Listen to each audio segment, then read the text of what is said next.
and welcome back to Literally Literary. If this is your first time joining us, be sure to check out our previous episodes. This episode, we are beginning our discussion of Alan Chazaro's poetry collection, Piñata Theory. This episode, we are trying something new. We'll be focusing on an overview of the collection and diving into the first half of the collection as well. Nice. Thank you for that intro. New Vanessa. everything. Yeah. New intro. New New everything. book. New layout. Yeah, so we're going to start by kind of giving a little bit of, I don't know, maybe our overall impressions of what we've read so far. We've maybe read half of the collection and talk a little bit about Alan or Alan. Yeah. However you want to. Are we Not just- however, yeah. I mean. Are we going to dive into that? We should dive in. Yeah, I let's mean, do it. even just like pre-show. So we were talking about name pronunciations and how important it is. So sometimes we'll look it up. And so even though our tendency is to want to say Alan or Chazaro, you know, it's also Alan or, you know, so I think a lot of us deal with that in different ways, right? Maybe our names or at least have experienced it. Anyway, Alan, we first encountered to kind of refer back to previous episodes. When we were doing our episode with Citizen Illegal and Jose Olivares, we also spoke of the anthology Breakbeat Poets Land Next. And so Alan is in that collection, which is pretty cool. And I saw that they even had done a reading together recently, Jose and Alan. And so, I mean, there's a lot of similarities, I think, between the two, not just their pop culture references. And well, I guess we'll get to that. But Piñata Theory is his second work, same publisher, right? And that is Black Lawrence Press. Yeah. And I believe his first one, awesome title. What was it again, Vanessa? It was, This Is Not a Frank Ocean Cover Album. I think all of us were interested in checking it out as well. Yeah. But so for now, you know, shout out to Black Lawrence Press. Out of New one York. of many that we've encountered so far on the podcast. And yeah, Piñata Theory. Looking forward to talking about it. Yeah, so what are our overall impressions? I mean, we've read the first half of the poems. I guess I should start by mentioning like the layout of it. So it starts with the psychoanalysis of a piñata, which kind of serves as what would you call that? Not really an intro or like A primer. I don't know. I want to say that either. A prologue. prologue. What's Yeah, best? kind of a prologue, right? Mm-hmm. And then Or like he an has- epigraph almost. Or I mean, because it's its own standalone Yes. poem. There I are a would lot say of more an poems. epilogue. Yeah. Yeah. And then he has 3 sections: body, break, gather. Sounds familiar. Very cool. And so we'll be talking about body today and the epilogue, I guess, if that's what you want to call it, that first poem. Yeah. I mean, so it sets up the whole piñata thing, and I think all of us have grown up with piñatas around us. You guys break them as kids, Yeah. gathered all the candy and everything. Yeah, we're still a little bummed you didn't bring one today. Yeah, we lost friendships today, so we were in the process of repairing. So much like a piñata, things were broken, but you know, hopefully, even in the aftermath, we can pick ourselves together and find sweetness in that somehow. Oh, Nice. okay. Should end the podcast right there. Just end it. And done. Yeah. So, what were some of your first thoughts when you saw the name of the book? It is a cool name, Piñata Theory. I mean, I overall like the book design, which says here was done by Amy Friels. So the cover design was done by Zoe Norvell. Mm-hmm. And the art is by Francisco Palomares. Shouts outs. Yeah. But I like the way that the title, like the it's different colors similar to the piñata image that's here. So I really like the way that they like kind of incorporated those colors into the font. Yeah, very colorful, right? And I mean, so if you think of a lot of traditional piñatas, they are very colorful, and you know, I don't know. When I think of a piñata, it's family, it's celebrations, but even I think, and he touches on this in the book, just this. It's also just if you think a little more deeply on it, it's something that's created to be destroyed. And so that's kind of some elements I think he maybe explores, in the form of body and earthquakes and disruption. And I mean, I think he does tie it a little bit into like intergenerational immigrant experiences, right? Of coming from different backgrounds, because it's very colorful. It different. If you think it's piñatas is often made with like scraps of paper, cardboard, and then just thinking about the inside, and we're torn apart by society. Are we getting too deep too fast? No, that's great. But, that's what I think of, thinking about as we read more, it's just like, okay, yeah, that makes sense. That's why it's the Piñata Theory. It's the metaphor that just keeps on giving, right? Yes. Then this is a perfect type of metaphor that I like to teach about, when I'm talking about poetry and like loaded words and packed words that poets use purposefully because they know that they're going to hold all sorts of weight and different meanings and, connotations, whatever. And I think you're spot on with that, Richie. Like all the stuff that you're thinking about, it can be related to the poems he's talking about and immigrant experience and masculinity. And identity. The violence of beating something up with a stick.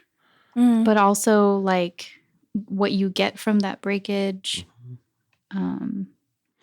The community element of it. I mean, there's so much. Yeah. I really like, going back to the cover, the font, because it's like kind of jumping out at you. It's very three-dimensional, like the piñata itself. Yeah. Kind of. Yeah. I don't know. It has a little bit of that. So I really like that. Textured. You have the gradient as well, right, as the word art. I dig that. Thinking about it now too, I also kind of like the idea of a book as piñata, because like a book, we break it open, right, and then we're also enjoying what's inside. We might not get it all, but we'll leave with something. That's true. Very true. I know it's probably not. I'm that's good. Stretch. No. No, that's good. So with psychoanalysis of a piñata, or I don't know if we wanted to talk about themes a little bit more, or maybe as we go along. So they're repeated throughout. I mean, that's what a theme is, right?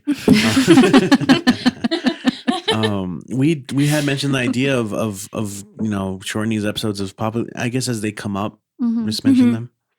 Yeah, I think that could work. Okay. So I really like this first poem before the parts of the body and all that. This one like brings up earthquakes, and Richie, you talked about that a little bit already, and pre-show a lot as well. And it's a recurring theme that he does mention. So I think we'll definitely be coming back to what he means by earthquakes and how he is relating those to growing up and kind of reconciling different things within his childhood and manhood and stuff like that. But this is the first that we see of that. Earthquakes in relation to the piñata, which I thought was really cool. So we definitely see personification here. And in a lot of the poems that do bring up the piñata, which is kind of cool because, you think of the piñata as just like this inanimate object, like you said, Richie, something that's created to be destroyed. And so we don't think about its feelings. Damn. But what if it were, Yeah. alive, or it could feel something, or if a piñata, I don't know. Yeah. I mean, so he does present a lot of these concepts that I think show themselves throughout the poems in these different sections. And yeah, the earthquake thing I think was interesting because, as he says here in the opening piece, rubbing dangerous, friction to make worlds shake with color. There's movement within these earthquakes. So thinking about movement, that's what an earthquake is. It's like thinking about tectonic plates. It's the rubbing of the earth, the inside, the parts we can't see. And an earthquake is when they're rubbing together, they're shifting. And that's, again, if you come from different worlds, he does talk about that a lot throughout the book. That's the earthquake, and it's opening them up, and as he says here, right, make sweetness out of the fractures, and yeah, would definitely call this like the primer for the rest of the sections, right? Which are, of course, named after kind of the process of hitting a piñata, right? I also think like the idea of earthquakes is something more that like we as people feel. It's like we don't necessarily feel like the hitting the way a piñata would, but we still feel like these movements and these changes similar to like the way that we would feel an earthquake. Yeah, there's violence accompanying, right? Like if you even look at the language he uses, splitting my skull, bursting my edges, right? You think about kids, running around with a stick, like ready to destroy something, beating the crap out of something. But because they're wanting, get at me, I get it. They know what's inside, right? Damn. I mean, so you think about psychoanalysis, like thinking about that concept. Yeah. Oof. That's a lot to explore. I think it like ties into it like ties into the line, I make sweetness out of fractures. So like you're getting the candy from like these broken pieces. And I think there's another poem in here that like expands on that a little bit more. And once it's broken, we don't care about what's broken. We care about the prize, right? We care about what's inside and what we get from that. Even if it's just like a candy that's like gratifying for like a minute. Wow. Yeah, Piñata's metaphor is amazing. You can keep drawing and drawing from it, which we will as we talk about the rest of the By the poems. time we're done with this, we're going to be like, and then what else is there to say about piñatas? And that's one of the things, we've talked about it before, but, getting to explore poetry, sometimes it's always so dense. And because the images oftentimes can be multiple, right? Polysemic. Like we can draw multiple meanings out of it. Like that's, I think, one of the joys of getting to read and talk about and discuss poems on a show like this. And hopefully as you guys read along, definitely, as always, encourage you to read along. Spoilers. All right. So grab your copy and read along with us. All right. First section. Yeah. So the first section is body. Body, and there's a lot of poems in this section. Body. I should have counted how many. Oh, I thought you were going to go body yaddy. Just kidding. I don't know that song. I was just teeing it up for you.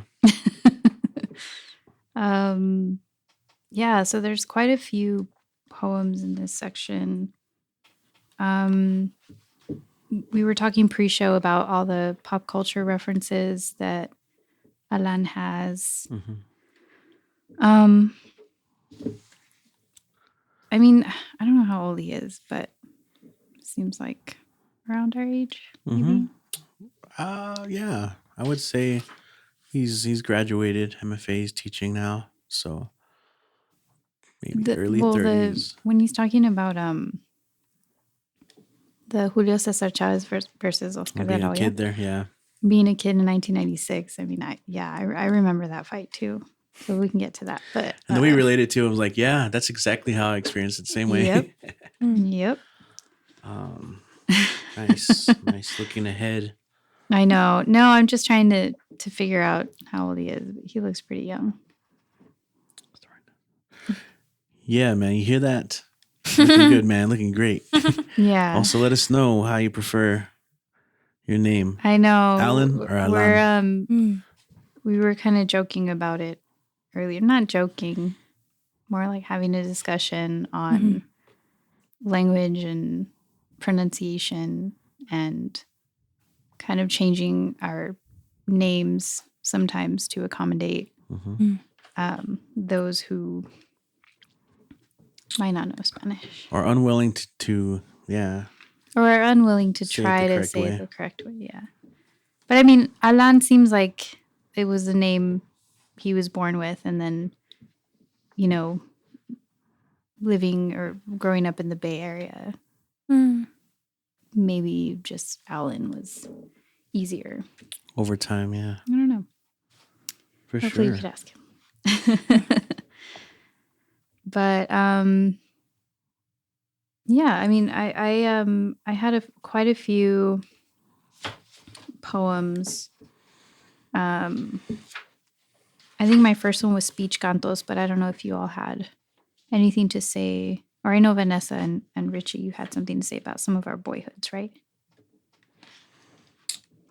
I feel like I have. I mean, like any poetry collection, I think we've covered. I definitely probably could say about every single one, and maybe I won't again just for the sake of time. But sometimes I even just like to point out lines that strike particularly well. And I mean, again, pre-show, we always talk about it. You know, the pre-show, the show before the show, or just our conversations. We were also kind of talking about like reading for content and enjoyment versus reading for, like trying to be like super analytical of the form used and all that. And sometimes there are reasons to do it.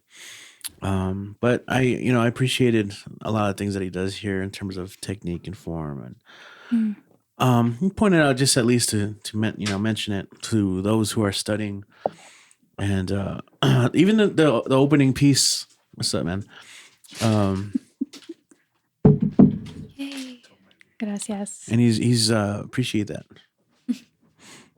He laughs. We need more than this lifetime to find out what's in these mountains, these majestic bones.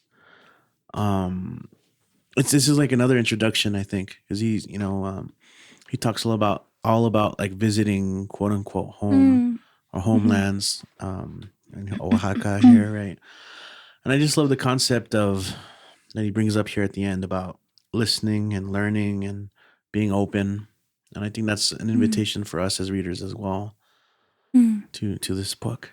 So, Which poem were you reading from? oh, the opening one of Oh, that the section. opening one, yeah, Translations from the back seat. Yeah. I really like the last, I guess, two sentences in that one. I also think about it in the sense of like a piñata, like personifying it and like coming to the realization of like, okay, this is happening. Like maybe not necessarily the desire to like want to open up about these things, but like recognizing that it's something that needs to happen. Yeah. Yeah, that's Absolutely. good. And then so the following, we talked about earthquakes and like tectonic plates, like the structure of the earth rubbing against each other, and so he's in these next couple poems, well, really it's through the whole thing, but looking at these two back to back, reading autobiographies and some of our boyhoods, he kind of mentions some of the inherent, like, not necessarily contradictions, but other parts of him and his experience and growing up from autobiographies, talking about being in Chalapa. Did I say that right? I want to say it's Salapa. Salapa. Should have definitely looked that up, right? But being there and listening to Massive Attack, for example, and we talk about a lot of pop culture, talking about his experience there versus later on reading a autobiography, right, from Crip, Cody Scott. So right there, you kind of have these two contrasts that he knows. It's his family background, growing up, and then that also growing up right in the neighborhoods. And then you kind of the boyhoods touches on a theme that I think we'll see a lot of, right? Thinking about boyhood, but also masculinity, right? And a lot of you see a lot of what does it mean to be a man, And so he in this poem, he references a lot of like images, right? Movies, things like that. It's always the older primos who like introduce you to certain things, concepts, films, and so. Did you want to? I know you probably had something on that one, right? I mean, this one to me wasn't so much just masculinity alone, more so just like identity. The idea of pretending, and I think that's something that we've talked about in like several of the other books that we've discussed on the podcast. Is like, I mean, maybe not necessarily always pretending, but like exploring your own identity and like trying on these different personas to see which one best fits who you are. So like the line, back then everything was a series of pretending until we weren't pretending anymore. Yeah, agreed. Sorry, I was just there's a lot of identity building, right? Come up and the way he goes from youth and how many things will influence us, right? And that line just calls attention how we become that after a while. But it's the kind of things he brings up too, of course, right? Yeah. There's a lot of kids like, and I think it's a direct thing, to, I mean, obviously, right? A poem, you're being very specific in the words you use and how you portray it. And so again, thinking about contrasts, he knows that the Holocaust was a terrible thing. But here, thinking about his kids, like they make fun of it, right? And just this, again, also even speaking to the violence of this kid's hamster, right? Getting eaten by a dog and how it's confronted, and poor boy who cried about it. And you always have that aspect of using that F word, that word. I never like using it. So yeah. But just again, in talking about masculinity and later referencing like machismo and masculine roles and what's expected and not expected. Yeah, I think that's like our introduction to that here. You're at wrestling, punching, shooting, guns, right? Like there's plenty of boxing stuff there, and we'll get, you already alluded to one, right? And again, the roles, because you have his father and all their friends, and the whole obsession with sports cars and vehicles. Anyway, so there's that. I know you had a speech cantos, right, that you wanted to do. Yeah, I really like this one. I don't know. There were just a lot of lines that stood out to me, and just how it started. I am the tongue transmuted. All these images of salapa or chalapa, I don't know. And how there's kind of like these beautiful memories there, but also shame for his accent and for his father being the one to move north, like out of all of them, like he was the first, Mexican American. And so we get this, which we've seen and you all have seen in a lot of the books you've read it for the podcast too. And, of course, that struggle of being Mexican American and having the accent and feeling shame or guilt. So all of that kind of comes up in very, I don't know, different ways, not so in your face kind of ways, if that makes sense. Like, I really liked on page 8, the same place Spanish outgrew me at ages 2, 6, 16, 22, 33. So he's like really specific here, but so there's a little, I don't know, I kind of sense there's like a little bit of humor there, but also like truth to it. He keeps coming back. I don't know. I related it to that way every time we would go to Juarez. Every summer we would drive from LA to Juarez. 800 miles every summer. And every time we go to Juarez, it was always like the talking smack to us because we were like the pochas, the gringas. And then we would be there for like 2 weeks. And then we'd start like getting our Spanish back, you know? And then we'd go back to LA and then it'd kind of get lost again. And so I really like that, you know, like at different ages or, you know, every time he would go back, I get that sense that he was getting it and he was losing it and outgrowing it and stuff. So Yeah. I related it that way, but Yeah. No, that's great. Yeah. And Alan here is very musical. He references a lot of popular music, but also just language as music. He refers again. He also references mixtapes, right? Yes. Perfect after coming after Emily's book. And I really love this question he asks here on page 8. Right, remind me, how does one's music become another's wreckage? And it's just thinking about that. Language is a beautiful thing. It's an expression. There's a rhythm to it, like waves, and but like you said, there's always going to be someone critical. Someone's music is someone's wreckage. Like, what is that accent? What is that? So I think that's just pretty well put there. And we'll see again a lot of music themes too. Yeah. And the title is Speech Cantos, right? Cantos, the musicality behind it. And so I really I enjoyed that too. I dig it. The Jason Kids. What did you guys think of that?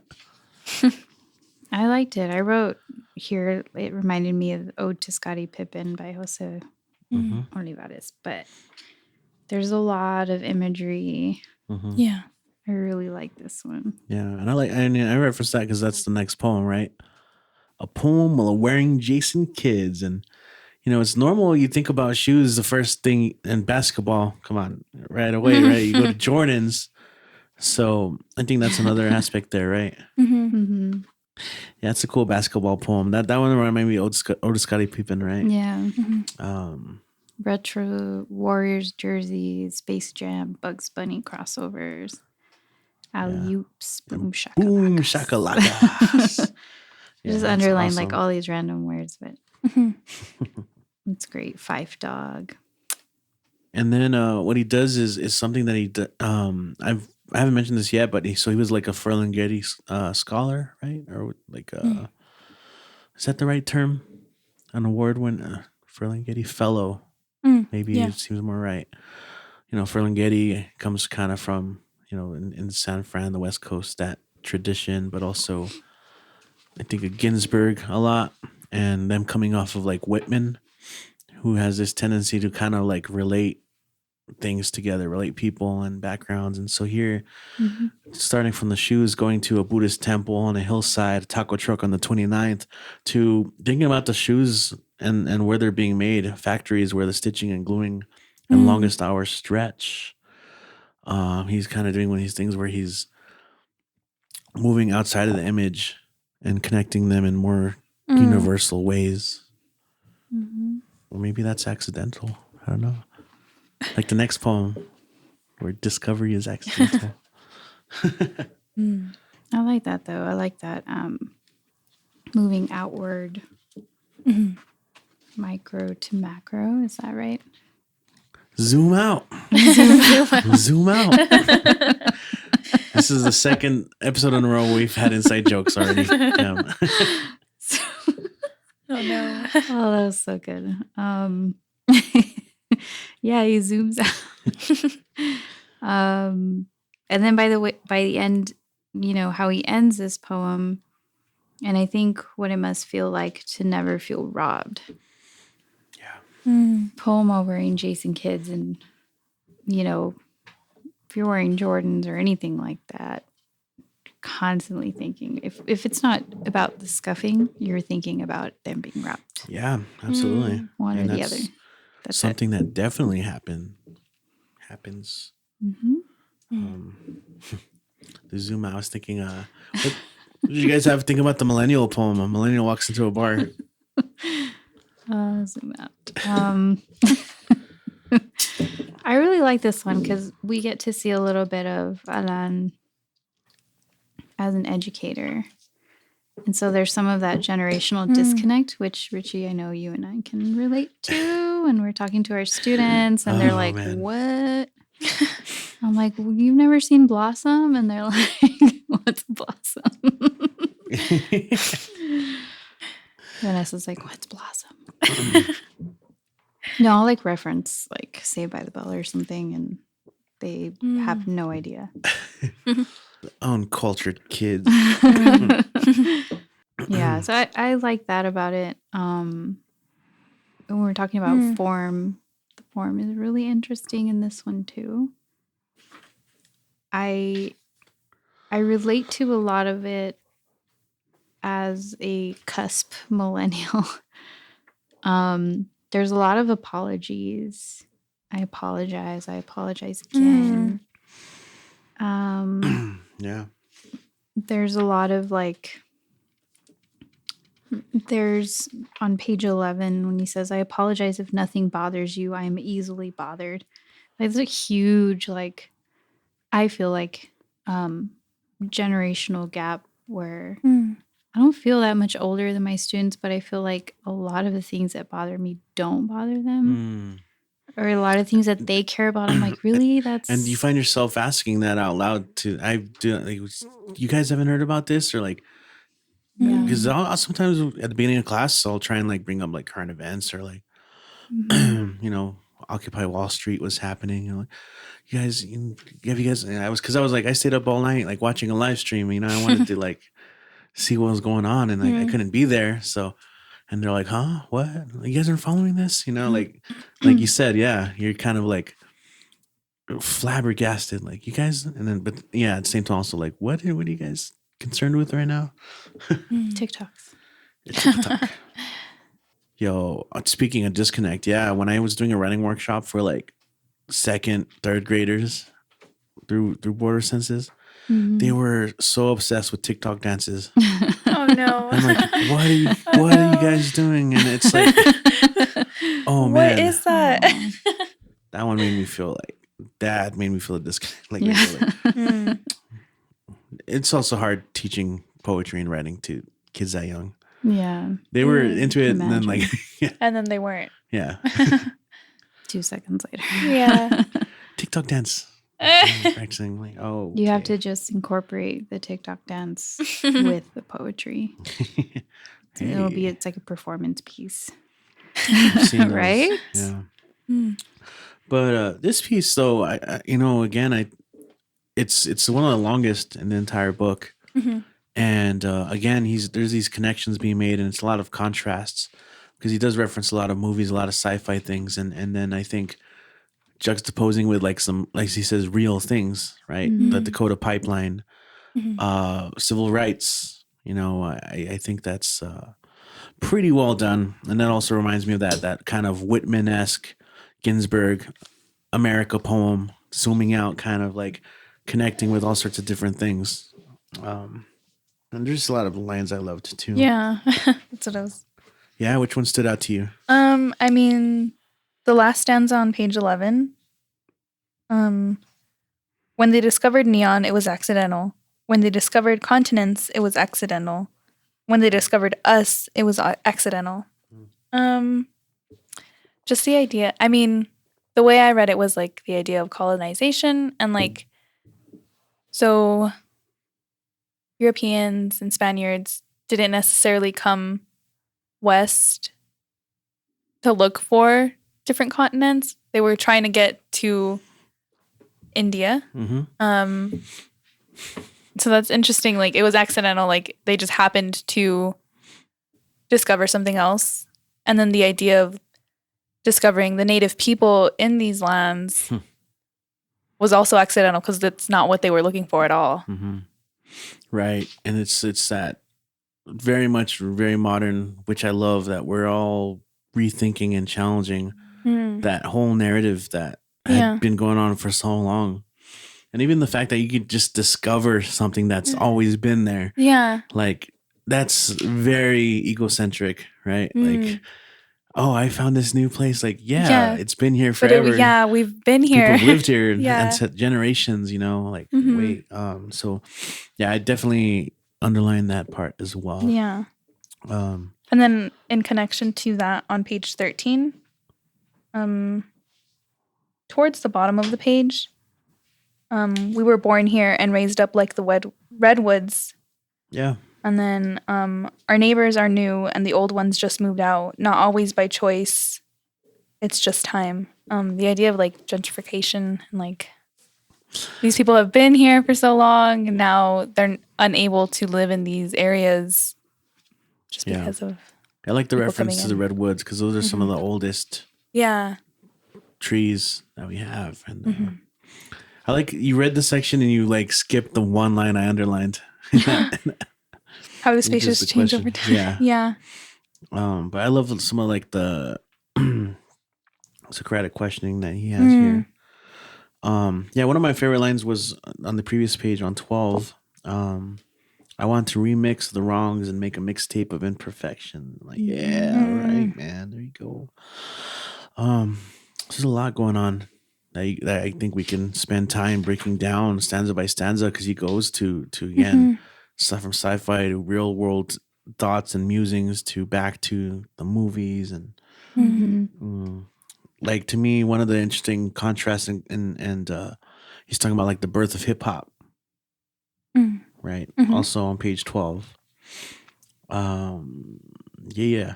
South Bronx teenagers built cultures from wax while DJing inside broke down buildings, spitting fluids in the crowds. And so this isn't exactly relayed here, but I mean, historically, hip hop is blamed for like violence and stuff.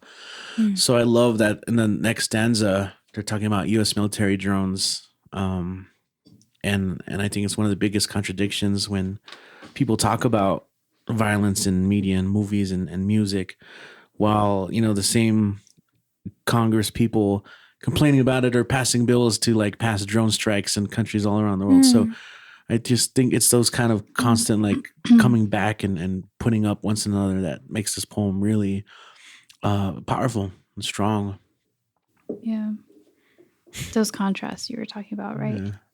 Putting those next to each other and showing that disconnect, but also those things that have more connection than we really might even imagine.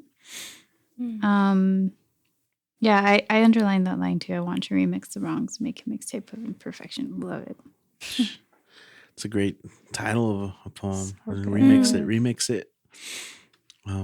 What about the But that's also like a lot of what he's doing though, right? Like he's remixing like what it means to be for him Mexican American, for him to be a man growing up in the Bay, like yeah, there's a lot of that. and a lot of that is like the art of recognizing it, coming to terms with that. Reconciling. Yeah, absolutely. Sorry, I like the no, that's great. I guess towards the end of the piece, I mean, you talked about the questioning, right? The uncertainty, right? The referencing, kind of thinking outside the piece, and then you have cheers. It's so far away too. Oh man, I could edit that out. I might just leave it in though. You leave That's just gonna be everything a in comment apparently. now. That's also new. Speaking of new things, yeah, but then I remember at the end is like there was a kind of a funny moment. I mean, I imagine it's supposed to be presented as funny. Is this too much to bring up on a first date? Oh yeah. So just imagine again, like a These millennial at a bar, like, conversations, what's on your mind? Oh yeah, well here you go.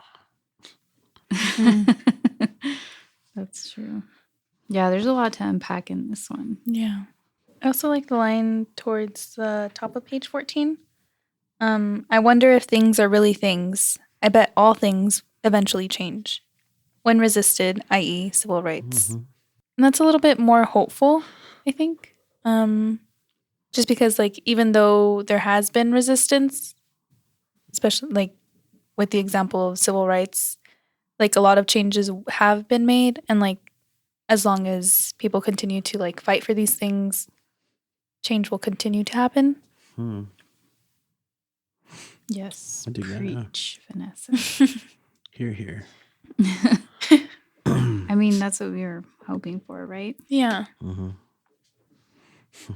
I.e. civil rights. And it's just like a little i.e. civil rights in Mhm. parentheses. But it's huge. Mm-hmm. I like that it's kind of like understated here. Yeah. Yeah.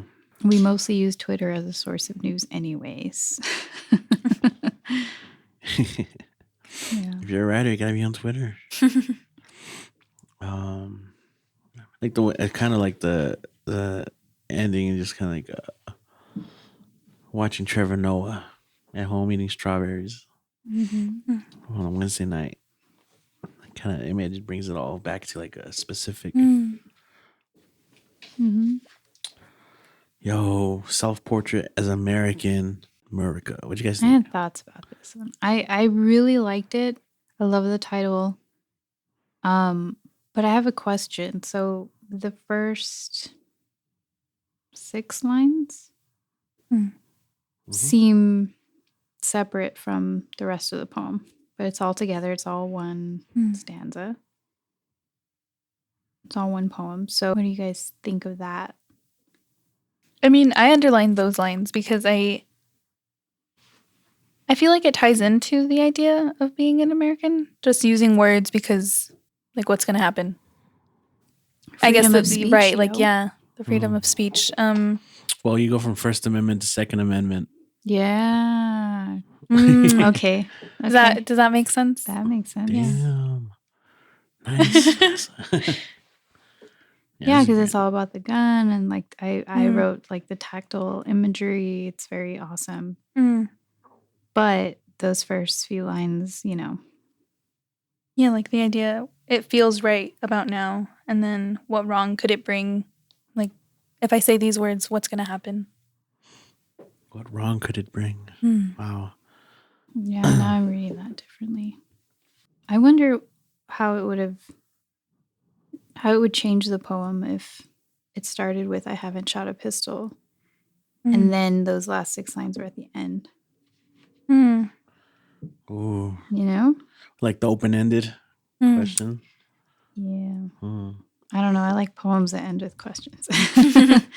But I like that this one started with it because it kind of threw me off guard. And then reading about his upbringing and his stepdad and holding a gun and what that felt like and the power behind it, the trigger, like all those little minute details. To hold and release thunder, right? It's great lines and images. Always strong. I mean, also the entrance of like, it's pretty like in your face. Like I say fuck because it feels right about now. You know, like it's also that kind of that American way of like it feels right. Mm-hmm. And also it is like that hook. Mm-hmm. Hmm? Yeah. Where are you going with this? Yeah. I know it needed to be in the beginning. Mm-hmm. Just like seeing how it would be at the end. But yeah, I really like the tone in this one.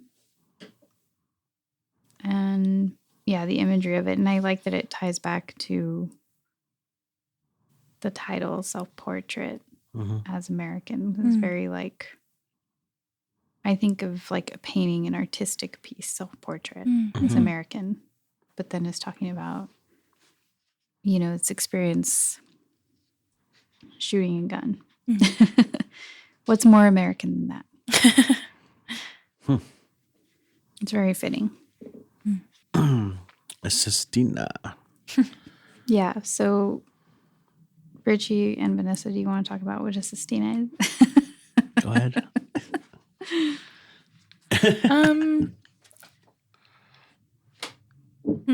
Okay, I know what It's a you've told very me. strict form. Yes, very strict form.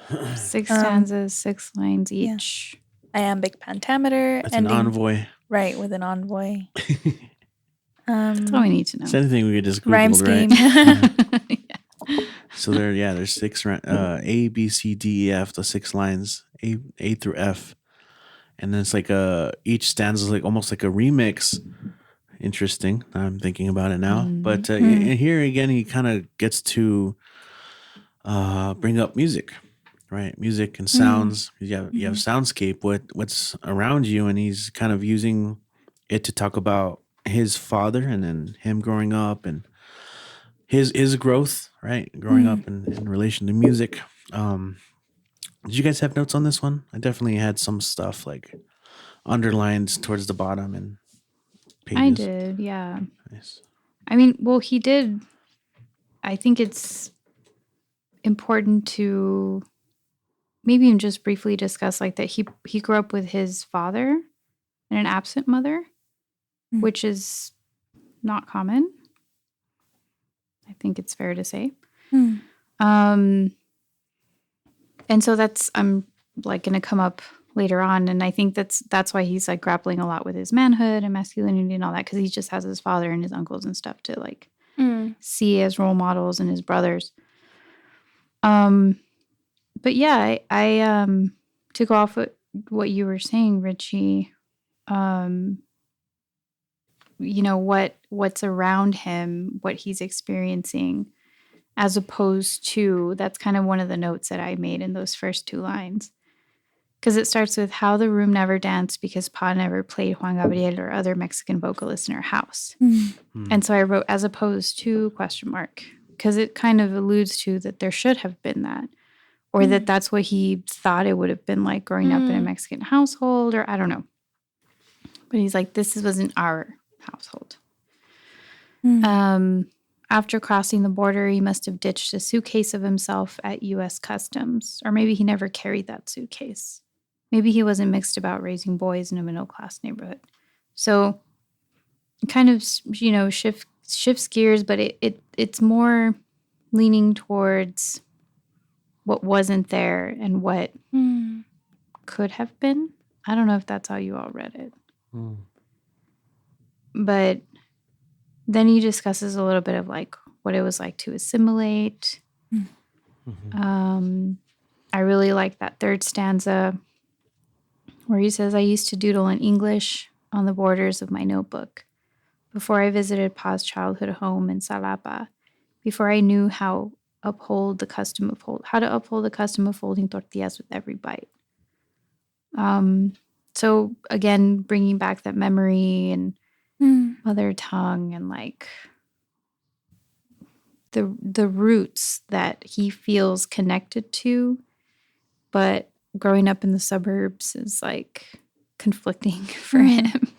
Yeah, it's definitely addressing that right through this example of his father never playing what he feels would be cultural, right? And you know, growing up, I heard all sorts of different music, and that's kind of part of it too, right? That he talks to in his own growth. That's one of my favorites, the bottom stanza right here, right? I have mixed feelings about not recognizing Pedro Infante's lyrics about playing more Tupac than mariachis. I become a borderland of tongues, a mezcla of eyes, navigate unknown neighborhoods and follow the rhythm of inner voices. So I pretty much related very heavy to that.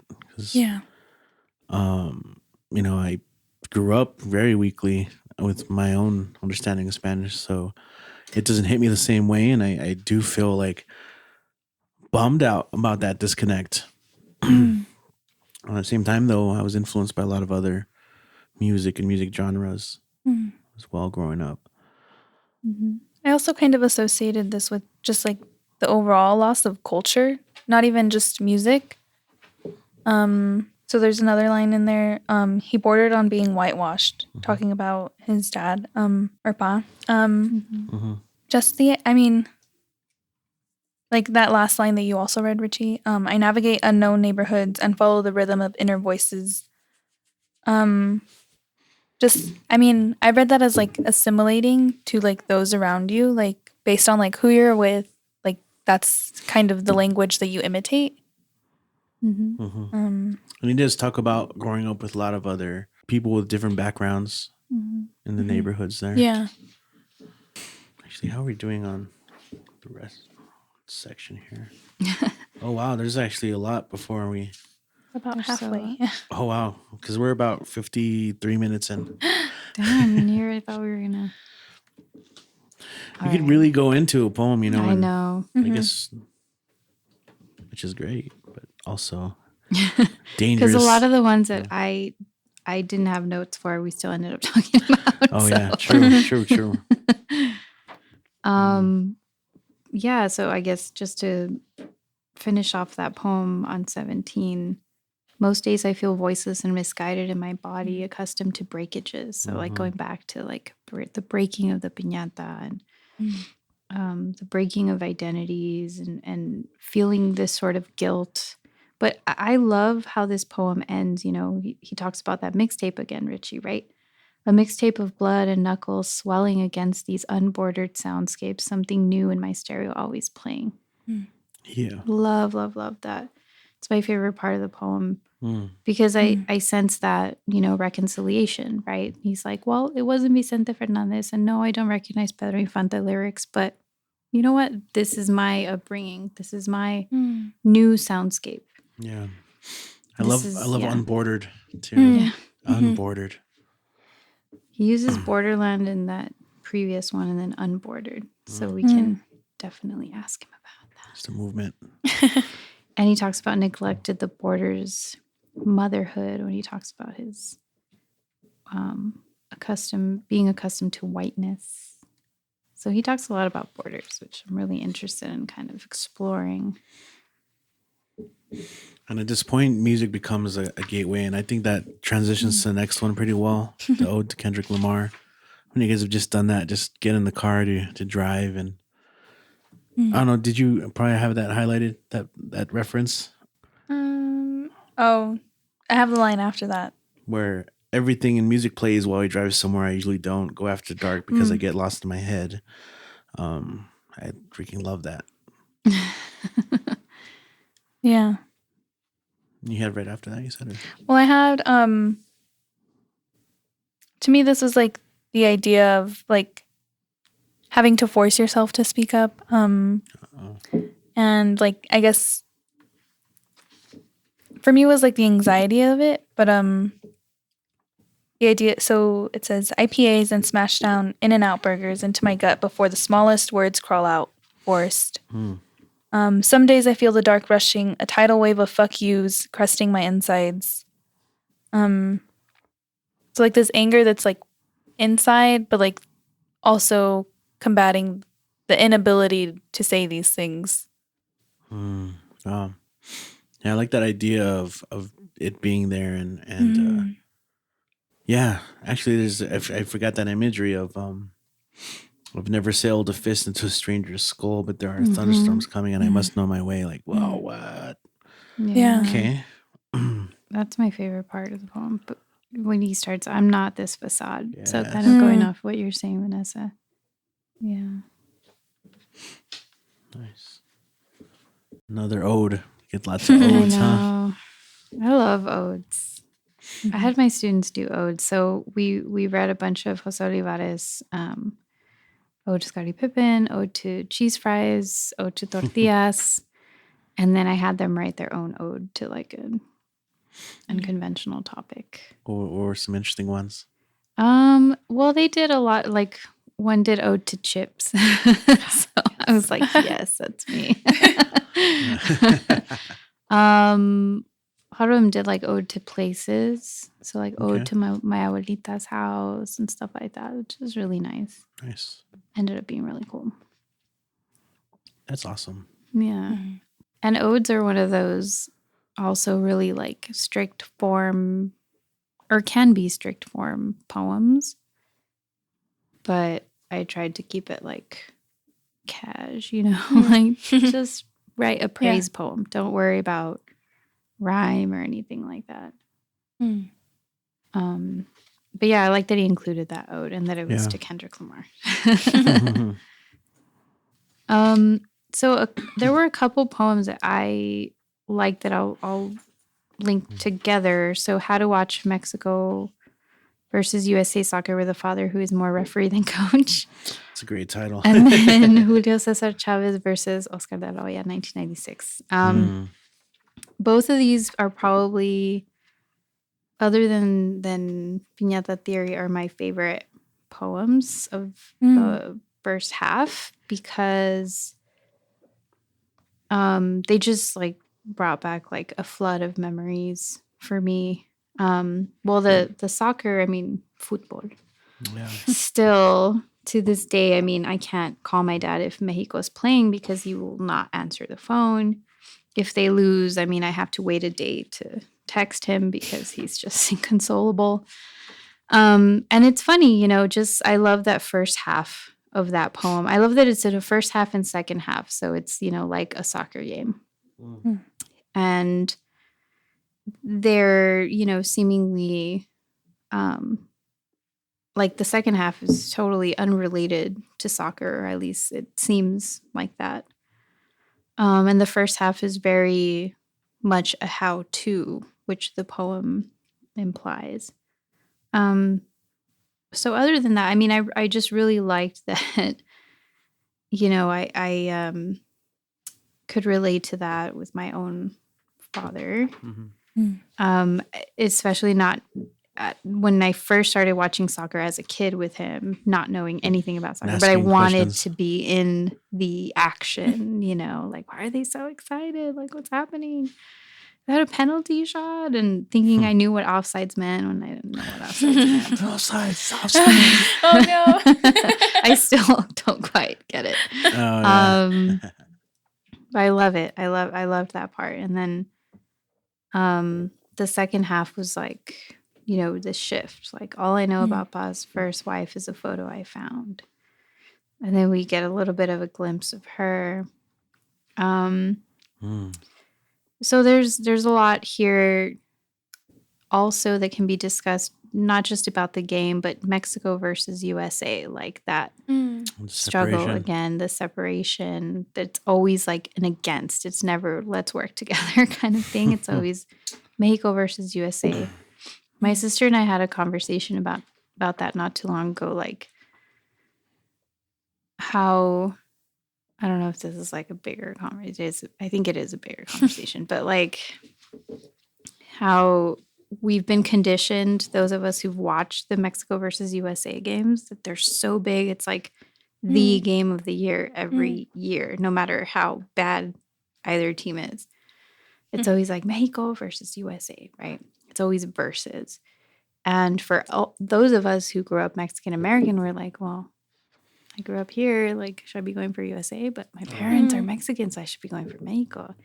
And it was always like a struggle, just even choosing like which team we wanted to go for. And then my sister says something interesting, like how that informed her kind of pushing away the Mexican side a little bit, or pushing away the American side a little bit more.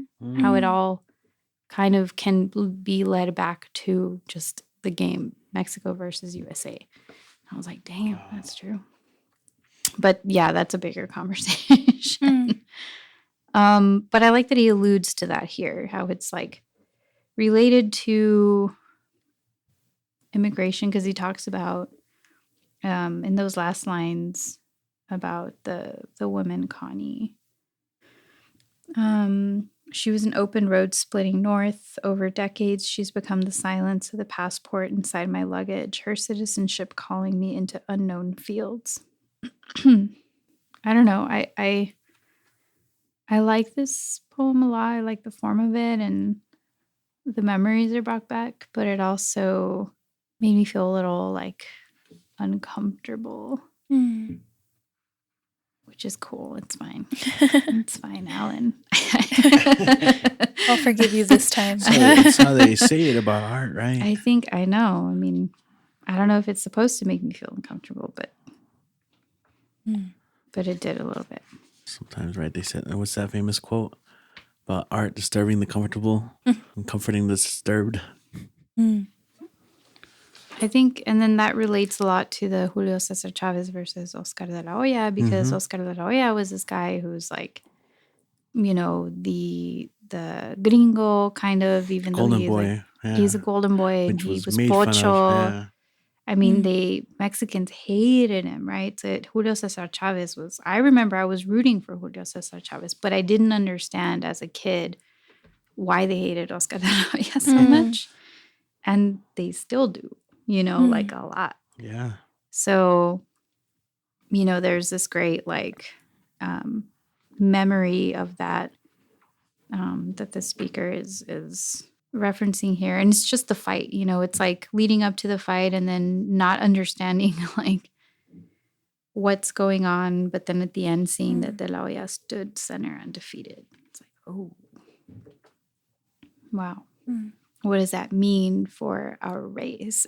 What does that mean for boxing and Mexicans? And it was a huge thing back then. Huge, huge deal. Yeah. So I really like both of those poems, like side by side.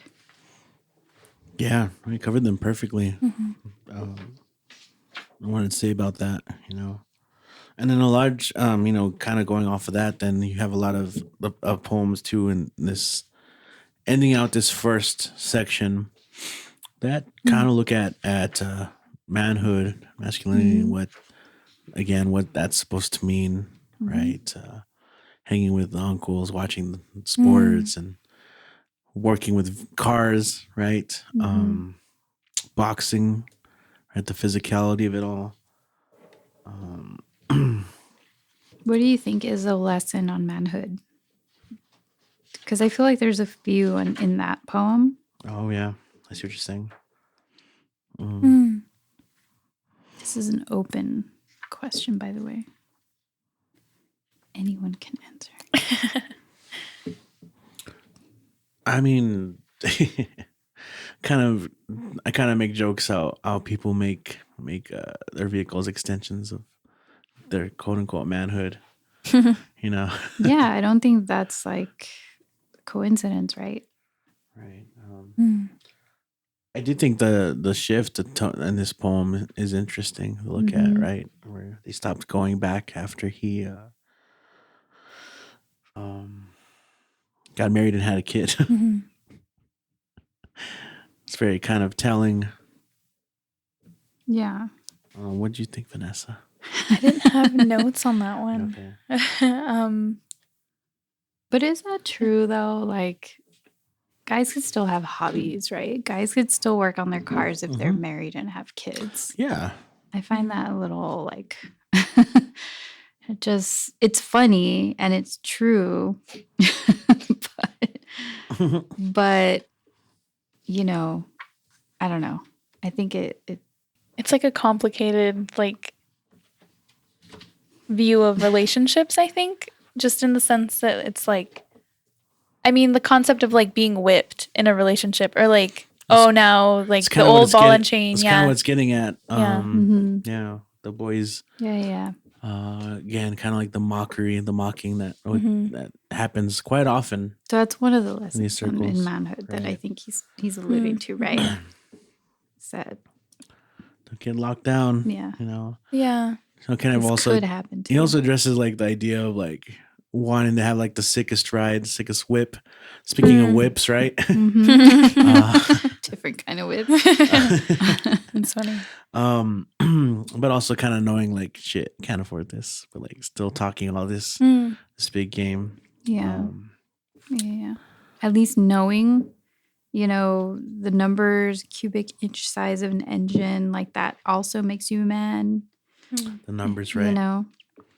Being able to distinguish and differentiate 289s, 302s, 351s. Like, I don't even know. It's and also, I mean, I think it maybe does draw attention how that's supposed to be specifically for like the realm of men, like that kind of like it's esoteric knowledge, almost to the point where I know many girlfriends who don't even want to go and deal with mechanics on their own. Brings like a guy with them, like to make sure that they're not being taken advantage of or talked down to. Not even bringing in mansplaining, right? Someone they might know more, in a way, or know enough. So that's interesting because it's lesson on manhood, right? But I think a lot of this stuff is important for women to know too. Yeah. I really like those lines. Eventually, he became oil dripping through a filter overnight. I love that. It's like, oh, poor guy. Like, I get it. It's just the, the dynamics of a man and a woman and a husband and a wife and like what's expected of each. I get it. Might not agree with it. Marriage, right? I get it. Marriage, am I right? Marriage. And none of us are married. Let's think of the Princess Bride. I'm like, what does that mean? Marriage. Now it's Michael Scott, right? Oh, Quoting that. He was. I forgot about that. No. When he's obsessed with. Yeah. Marriage. The Mel Brooks. All right. So we have a little bit left. I have a few. I mean, I don't know if y'all want to discuss like backyard boxing. I do think, bricks. Yeah, maybe I like brick. The thing I thought was interesting about bricks was it's another like slice of life for him of being with friends and freestyling, and there is a tendency when people I've noticed, right, especially with guys, anytime it's time to freestyle, you throw around certain language, right? Referring to women as bitches and you dropping N-words, N-bombs when you should not be. Some people say never should be. But that's kind of one of the things that happens here, right? Where he's in there and the way he doesn't really talk about how he's doing, but I like the way he talks in metaphor of it, right? Spitting rhombus over rectangle. It's not exactly, but he's talking about maybe things that are more. I think he actually does use what language does he use? Let's see. Right, he's like, nah, you need to add more of this, right? And he's talking about the N-word, and I like the way he describes it. I tell him the word is a brick rubbing my tonsils, that I am more caterpillar than panther. I do not say how syllables carry more oceans than my mouth can hold. It's one of my favorite lines in the whole collection so far, actually, that part. But it's this thing where it's drawing attention to that part of the culture. Bricks, what a brick is, like in this case, the brick becomes that in your throat. That's what I wrote. What'd you write? This. To like the last that part. This period. Because it's real. Yeah. And I've experienced it. not just freestyling, dude. Like, have you ever gone to a karaoke bar and like there's a song, like a rap song? No hesitation. And there's some white dude thinking it's okay because it's in the song to say the N-word. Right. You could totally cut this out, by the way. So easily. Coming back to my sass from earlier. No, the sass is what is flavoring these episodes, the seasonings. But no, I think that there's a lot to say for someone who feels this and isn't just like, oh, it's just a word, or we're freestyling, or it's just a group of us friends in a car like doing this. Like, who cares? Yeah. This is the weight that it holds for him. It feels like a brick rubbing against his tonsils. Like, yeah, my buddy, maybe slight tangent. Actually, no, I'm looking at the time. Never mind. We're like at 1:12. I was going to do a whole anecdote, and it's too much of an aside to really get into right now. I'll mention it after, yeah. okay. And if you're a Patreon subscriber, Oh my tier gosh. 3, you can hear that for an extra $10 per month. Oh my gosh. Just kidding. We're still thinking of ways to fund. So. I'm like, $10 is so many dollars. Bricks. It's only 10 though. I also like the other meaning. He does reference basketball a lot, and so yes, there's the brick, but also bricks when you miss. So it's like, yo, you're just way off. Yes. Yes. Bam. But Yes. but that comment was a swish. Nothing but net. Oh my gosh. Kobe. Yeah. R.I.P. Cool. All right. Pretty's kind of another interesting look into the whole I'm a man, thing. And Yeah, it's a little homophobic.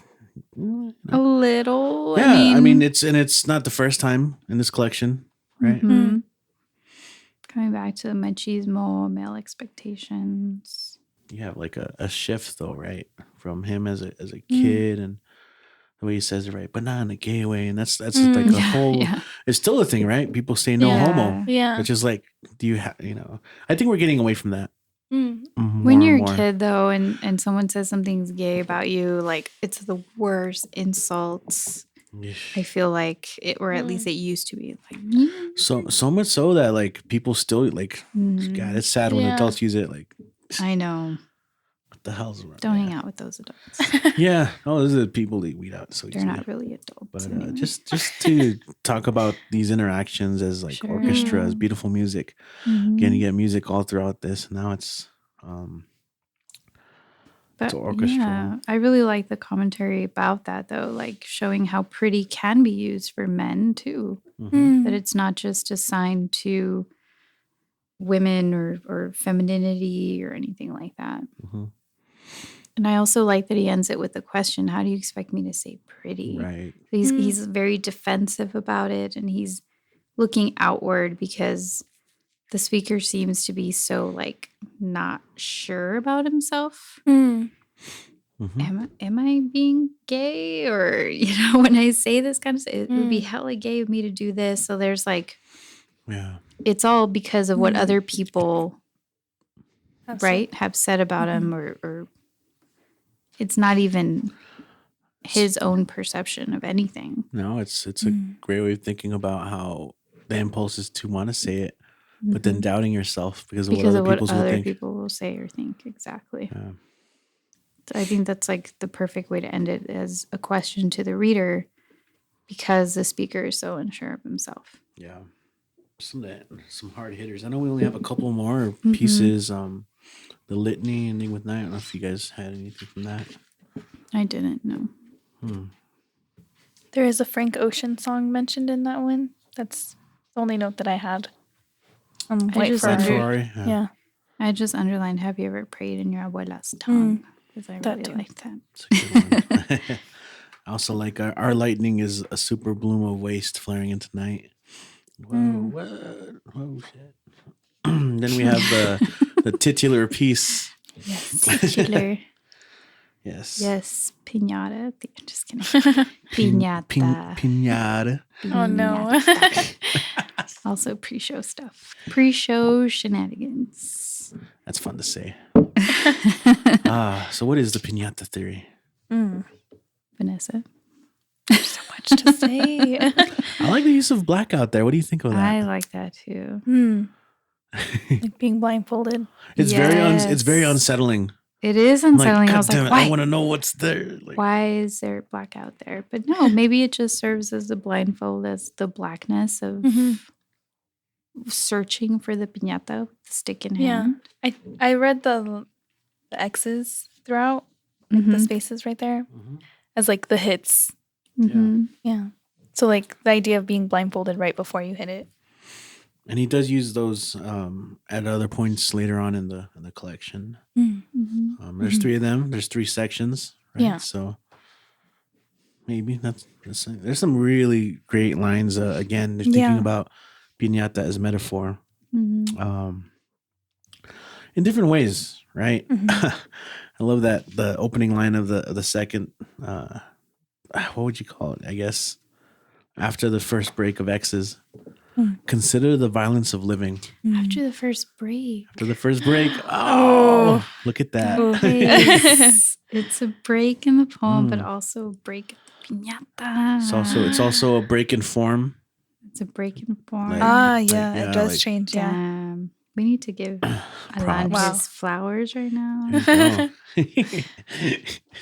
I always wonder, I'll write something and like I'll be listening like, yes, totally what I meant. I know. I wonder that too. Yeah, I love that line too. Consider violence of living. Just like bringing attention again to the like fragility of the piñata and everything else that he's kind of brought with that metaphor. This was one of the poems that at pre-show we were talking about an article that I read. There you go. By Rigoberto Gonzalez. It's a very close friend of mine. Just kidding. We don't know each other. Yo, Rigo. He does amazing stuff like faculty, and he writes his own stuff, and he reviews a lot of work. And so he reviewed Piñata Theory and An Incomplete List of Names by Michael Torres. I hope I get that right. But he said we should read those two kind of together. And he talked about Piñata Theory and a lot of the things that we've been discussing so far. But this was one of the poems that he talked more about in recognizing certain aspects of himself, the speaker here, as opposed to resigning them or to, saying this isn't me, or, it's like the claiming. And so there's a lot more agency now as we close this section.